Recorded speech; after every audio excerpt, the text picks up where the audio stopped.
कथा महाभारत के युद्ध की है। युद्ध जीतने के बाद युधिष्ठिर ने अश्वमेध यज्ञ किया और हजारों ब्राह्मणों को दान दिया।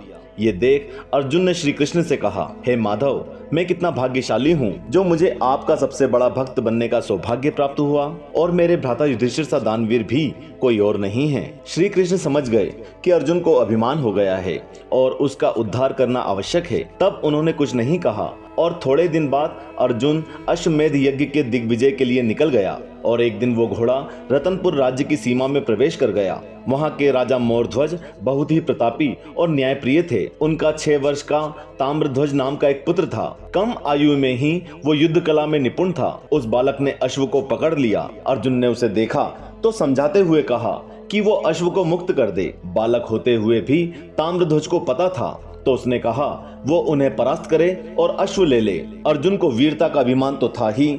उसने हंसते हुए बाण चलाया ताकि वो बालक उस अश्व को छोड़ दे, लेकिन उस बालक ने अपने छोटे से धनुष से ही उस बाण के टुकड़े कर दिए। अर्जुन को विश्वास ही नहीं हुआ कि कोई बालक उनका बाण काट सकता है। धीरे धीरे प्रहार बढ़ने लगा पर वो बालक भारी पड़ने लगा। अंत में ताम्रध्वज के बाण से अर्जुन मूर्छित हो गए और ताम्रध्वज अश्व को लेकर अपने राज्य चला गया। अर्जुन की मूर्छा टूटी तो उन्हें विश्वास नहीं हुआ कि एक छोटे से बालक ने उन्हें परास्त कर दिया।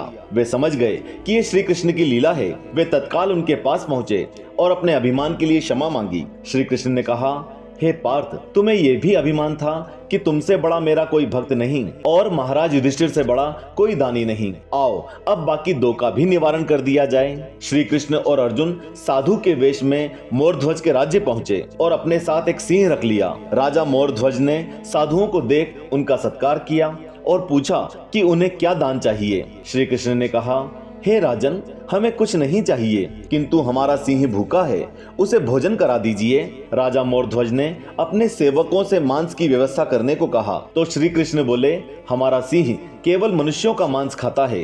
राजा चौंके कि इसके लिए वे किसी निर्दोष मनुष्य के प्राण कैसे लें, किंतु अपने प्राण लेने का तो उन्हें अधिकार है ही। ये सोचकर उन्होंने श्री कृष्ण से कहा, ब्राह्मण देव, आप चिंता ना करें, मैं स्वयं इसे अपना मांस खिलाऊंगा। अर्जुन उनकी दानवीरता से संतुष्ट हो गए, किंतु श्री कृष्ण नहीं। बोले, हे राजन, मेरा सिंह केवल बालक का मांस खाता है। राजा और चिंतित हो गए। शास्त्रों में पुत्र को भी पिता की संपत्ति ही कहा गया है। ये सोचकर उन्होंने अपने इकलौते पुत्र ताम्रध्वज का मांस उस सिंह को खिलाने का निश्चय किया। अर्जुन सन्न रह गए। मोरध्वज ने कहा, हे ब्राह्मण देव, वो मेरा पुत्र है, किंतु उस पर माँ का अधिकार भी है, इसलिए मैं उनसे पूछ लूं। मोरध्वज की पत्नी रानी पद्मावती परम पतिव्रता थी।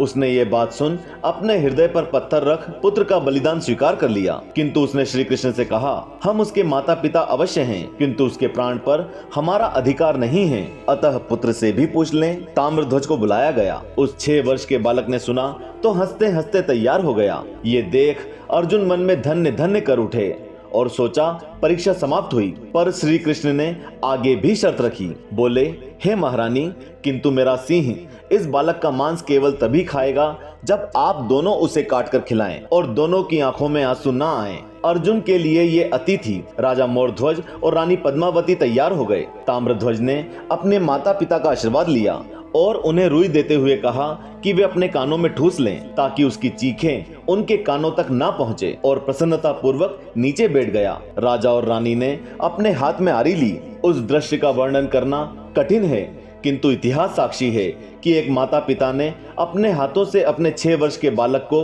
बीच से काट डाला और उनकी आंखों से एक बूंद आंसू नहीं गिरा। और धन्य था वो बालक जो असहनीय पीड़ा के बाद भी न चीखा न चिल्लाया। पुत्र के दोनों कटे भाग उस सिंह को खाने के लिए दिए। सिंह ने ताम्रध्वज का दाहिना भाग खाया और बायां भाग छोड़ दिया। ये देख रानी पद्मावती की आंखों से आंसू गिर पड़ा। श्री कृष्ण ने पूछा कि अपने पुत्र को काटते समय वो नहीं रोई तो अब क्यों रो रही है? रानी पद्मावती बोली, हे देव, मैं इसलिए रो रही हूँ कि मेरे पुत्र के किस पाप के कारण सिंह ने उसका बायां भाग छोड़ दिया। अर्जुन की आंखों से आंसू निकलने लगे।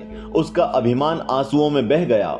देवताओं ने आकाश से मोरध्वज और पद्मावती पर पुष्प वर्षा की। श्री कृष्ण ने रानी पद्मावती से कहा कि एक बार वे अपने पुत्र को पुकारें। रानी कुछ समझी नहीं, उसका पुत्र तो मर चुका था। फिर भी उन्होंने ताम्रध्वज को पुकारा। श्री कृष्ण की माया से ताम्रध्वज जीवित होकर दौड़ा और अपनी माँ का आंचल पकड़ लिया।